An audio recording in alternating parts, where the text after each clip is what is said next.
Misteri Gelang Kaki, Part 1. Kriing. Bunyi alarm mengejutkanku yang sedang dalam buaian mimpi indah.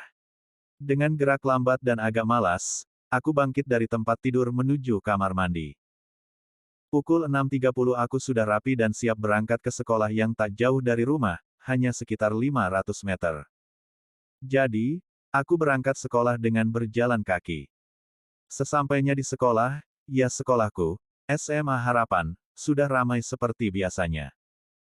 Yang tak biasa adalah mereka mengerumuni papan pengumuman yang ada di depan kantor kepala sekolah. Karena penasaran aku pun melangkahkan kaki ke arah papan pengumuman. Ternyata akan ada kegiatan camping yang diperuntukkan bagi siswa kelas 12, yaitu kami. Wah, pasti seru, batinku. Aku sangat suka camping, karena berkaitan dengan alam. Dari kecil aku paling suka yang namanya jelajah alam, atau sejenisnya. Kesempatan ini tak boleh dilewatkan. Belum sempat aku baca semua isi pengumuman, Tony, sahabatku, memanggilku sambil berjalan menuju arahku dengan kertas di tangannya. Wow, Bewo, panggilnya. Aku menyusulnya. Ada apa Ton? Tanyaku penasaran. Tony pun menjelaskan maksud dia memanggilku. Ternyata dia sudah mendapat formulir untuk ikut kegiatan camping yang diadakan di Desa Mamongkara selama 3 hari. Tak lupa Tony mengambil formulir untukku, Yuka dan Oni. Kami bersahabat sejak kecil dan rumah kami pun berdekatan. Di formulir itu dilengkapi dengan pernyataan persetujuan orang tua yang harus ditandatangani orang tua sebagai bukti bahwa orang tua siswa yang ingin bergabung setuju. Esok harinya saat pengembalian formulir yang sudah diisi kepada panitia penyelenggara camping. Kami berempat mendapat persetujuan dari orang tua kami masing-masing. Awalnya ayahku kurang setuju karena beliau pernah mendengar cerita mistis dari Desa Mamongkara. Banyak rumor tentang desa tersebut. Namun setelah aku bujuk-bujuk, akhirnya ayah setuju.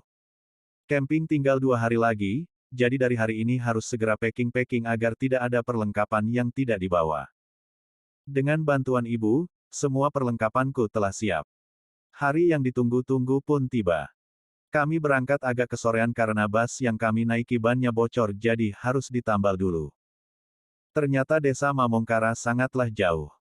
Sudah maghrib, kami belum sampai juga.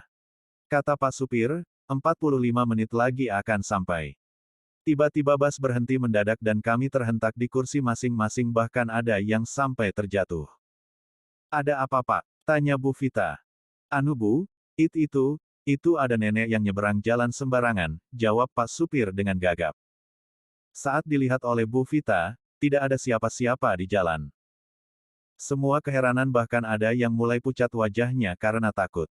Perjalanan kami lanjutkan dan soal nenek-nenek tadi, aku masih penasaran. Aku jadi teringat kata-kata ayah soal cerita mistis di desa ini. Tapi ya sudahlah mungkin itu kebetulan saja. Gak ada siapa-siapa kok Pak. Mungkin Bapak salah lihat. Gak Bu. Saya yakin tadi ada nenek yang menyeberang jalan. Tapi buktinya gak ada siapa-siapa kok Pak. Ya sudah Bu, mungkin saya yang salah lihat. Mungkin karena saya kecapan. Ya sudah, kita lanjut perjalanannya.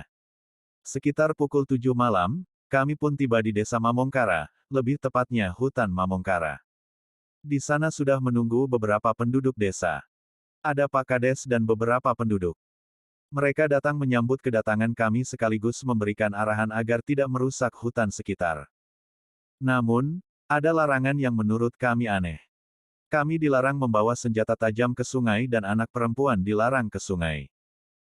Semua kebingungan dan keheranan, tapi sebagai tamu di desa ini kami harus mentaati peraturan di desa ini. Ketika Pak Kades sudah selesai dan pulang, kami pun bubar dan mendirikan tenda kami masing-masing grup dengan bantuan cahaya lampu bas. Setelah selesai kami pun beristirahat sambil bernyanyi mengelilingi api unggun. Lelah bernyanyi kami pun masuk tenda masing-masing dan tidur untuk mengumpulkan tenaga karena besok akan ada kegiatan. Aku satu grup dengan Tono. Ketika hendak tidur, Tono mengatakan hal yang membuat mataku melek. Serius Ton? Kamu lihat nenek itu? Tanyaku dengan nada yang kutahan agar tak mengganggu orang yang sudah tidur. Iya wo, serius, aku lihat. Tapi aku takut bilang ke Bu Vita atau ke yang lainnya. Nenek itu melotot kepadaku, seakan dia tak suka kita datang ke sini. Wow. Kalau memang benar nenek itu ada, kenapa dia tak suka kita datang ke sini? Kita kan cuma camping aja. Gak ada maksud mengganggu. Kami terdiam lama dan saling menatap. Suara burung hantu mulai ramai dan dengan gerakan cepat dan serentak kami pun menarik selimut dan tidur. Aku tercengang melihat sosok yang ada di hadapanku. Memakai baju terusan berwarna putih selutut, wajah pucat seputih kertas, matanya sayu, bibirnya memutih, dan rambutnya panjang tak terurus.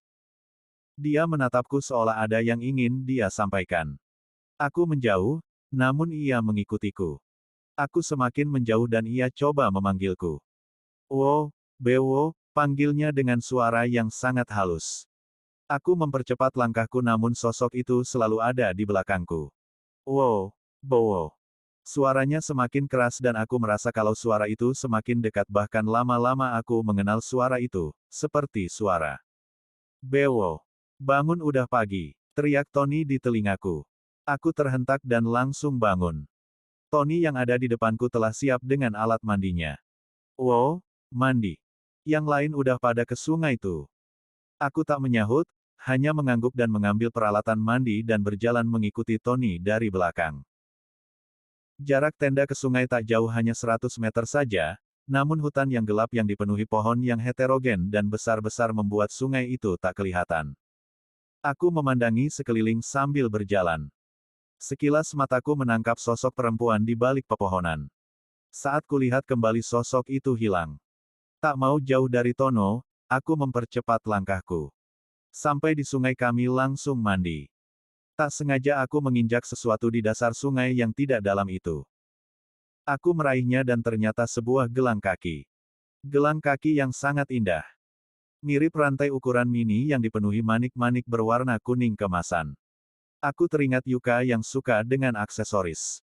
Selesai mandi aku menunjukkan gelang kaki itu pada Yuka. Benar saja, Yuka tertarik sekali dengan gelang kaki itu. Lalu, aku berikan saja, toh aku kan laki-laki. Kegiatan puncak pada camping hari ini adalah mencari harta karun. Kami dibagi menjadi 5 kelompok, terdiri dari 4 orang setiap kelompok. Aku, Ona, Tony, dan Yuka menjadi satu kelompok. Misinya adalah menemukan kotak ungu di dalam hutan dengan peta yang sudah dipegang masing-masing kelompok. Dengan semangat kami menelusuri hutan mengikuti petunjuk yang sudah disiapkan panitia. Sudah 3 jam kami menelusuri hutan, namun kotak ungu belum kami temukan. Tiba-tiba suara panitia dengan menggunakan alat pembesar suara mengumumkan bahwa kotak ungu sudah ada yang menemukan. Ternyata kami kurang beruntung, tapi kami senang bisa berpetualang di hutan ini. Akhirnya kami putar balik menuju tenda. Di perjalanan sosok itu membuat aku terkejut lagi. Ekspresi wajahnya berbeda. Kali ini sosok itu seakan marah padaku. Tapi karena aku takut aku alihkan pandangan dan terus berjalan. Bersambung. Cerpen karangan Riris Jabat.